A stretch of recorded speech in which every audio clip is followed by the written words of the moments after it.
I'm excited to show you exactly how you can recognize $150,000 in income in 2026 and pay nothing in federal taxes. Yes, that's right. Nothing in federal taxes, and it's completely legal. If you're new here, I'm Elliot Apple, founder and financial planner of Kindness Financial Planning. And today I'm going to show you exactly how to recognize income and pay nothing in taxes. And be sure to stay till the end, where I show some proactive tax planning ideas to talk a little bit about why you may or may not want to use this strategy this year. Before we jump into it, it's really important to know what the One Big Beautiful Bill Act changed, and we're going to go through that so that way you're well informed before we get to the tax projection. And I will walk you through exactly how to recognize this income with a few different tax projections just to give you an idea of how things can change and you could run it yourself. The first thing to know about the One Big Beautiful Bill Act is that it changed the standard deduction. So starting in 2026, that standard deduction for people 65 and older is going to be $35,500. And there is a bonus enhanced senior tax deduction of $6,000 per person. So $12,000 total for those married filing jointly. So if you add that all up, a standard deduction is actually going to be $47,500. And you can fully utilize that and pay nothing in taxes. That is quite the number in terms of what you can recognize next year and pay nothing in taxes and just get through that standard deduction. Now, it is important to note that that enhanced senior tax deduction of $6,000 per person or $12,000 for a married couple filing jointly, there is a phase out range, and that begins at $150,000 worth of income and fully phases out at $250,000 of income. And I'm going to walk you through the example to show how that happens and exactly how it starts to phase out. It's also really important to just note the tax brackets. I have them here up on the screen, and what you'll notice is they're fairly wide. And I'm not going to talk about that yet, but stay till the end of the video because I am going to talk a little bit more about longer term tax planning and how you can potentially take advantage of these tax brackets. The last thing that you need to understand before we jump into the projections so they make more sense is the difference between capital gains and ordinary income.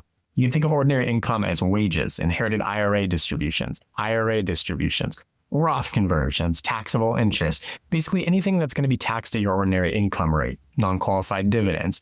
We can contrast that to capital gains, which I'm specifically talking about long-term capital gains. So things held in your brokerage account longer than a year that you sell for a profit, and or qualified dividends typically fall under long-term capital gains rates. And the other thing to note is that long-term capital gains always get stacked on top of ordinary income.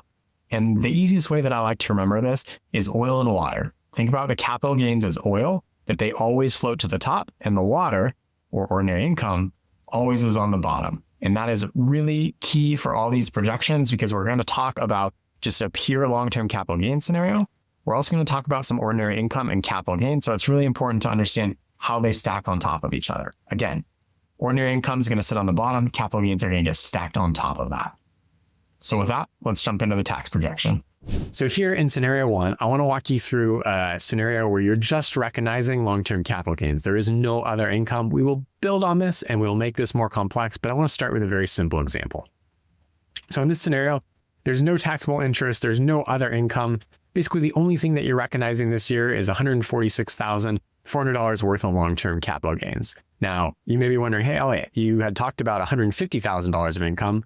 Why is there a discrepancy? I'll get to that in a moment.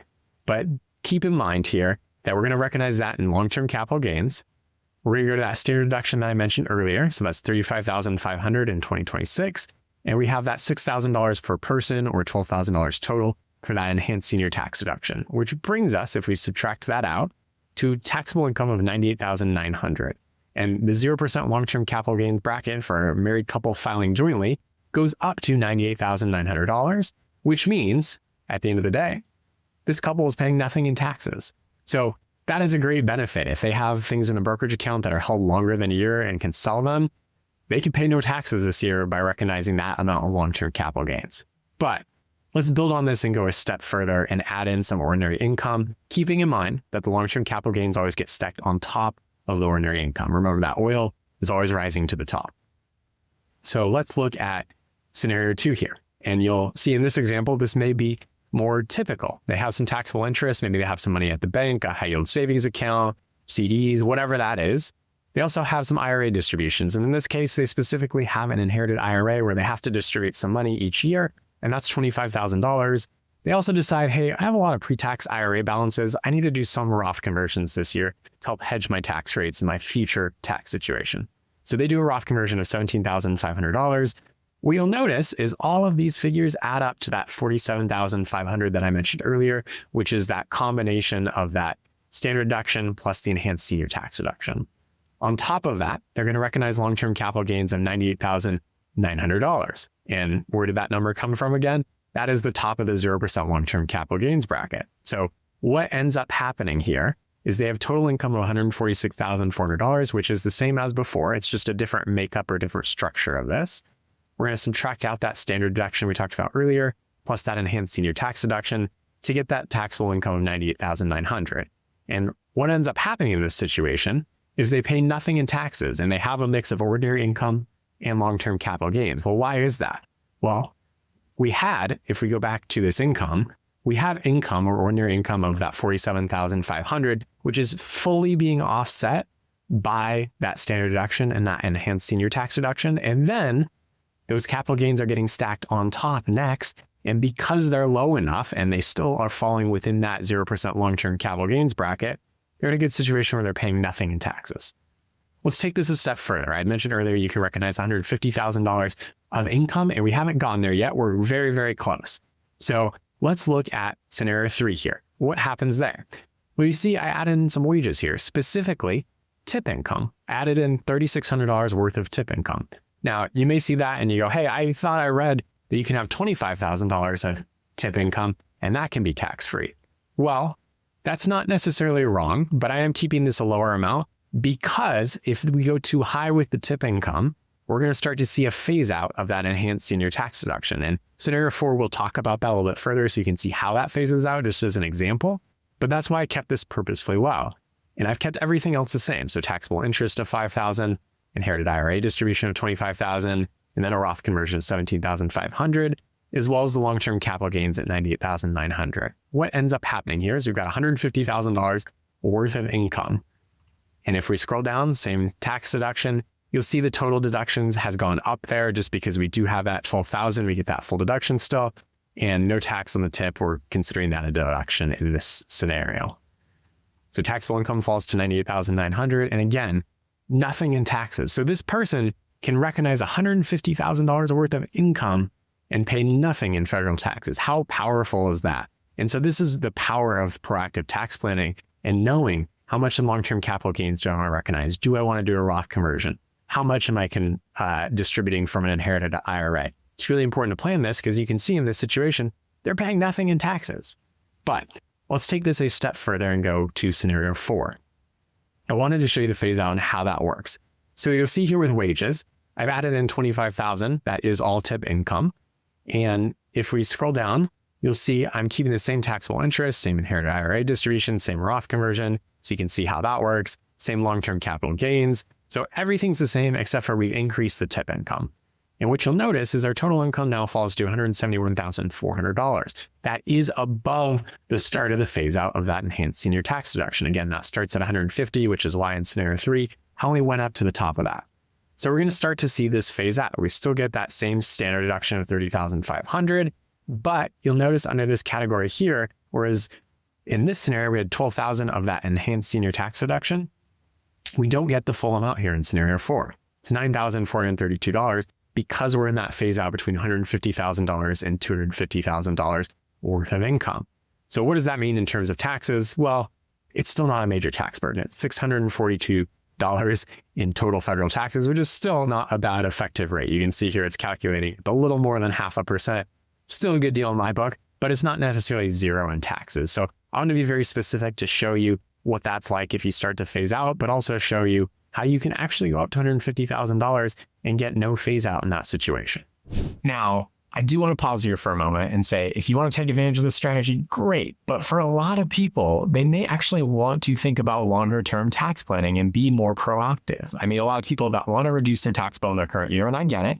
We all don't want to pay more in taxes than we're legally obligated. But for a lot of people, they're in for a rude awakening as time goes along, particularly for people who are good savers or receive an inheritance. We didn't include anything in our analysis so far about Social Security, about future inheritances. Maybe it's a RMDs or requirement of distributions from inherited IRA. Maybe there's pensions to contend with later. There's a lot of different things that can impact income later on. And that's why it's really critical to plan for these and to optimize benefits. So Social Security, for example, I know some people want to claim that as early as possible, but that would mean less room in some of these brackets to play with. And I hear a lot of advice online of claim that Social Security, you got to get it while you can, even from financial planners out there, which is a little bit concerning. So I would say optimize benefits over joint lives if you're married, but then also pay attention to the tax planning piece and what flexibility that gives you. If you claim it early and both of you are claiming early, that gives you less flexibility with that 0% long-term capital gains bracket. It doesn't give you as much flexibility with Roth conversions. And so for a lot of people who have built up significant IRA or 401k balances that are all pre-tax, at some point, the government's going to want their cut of that money, and they're going to force that out via required minimum distributions at 73 or 75.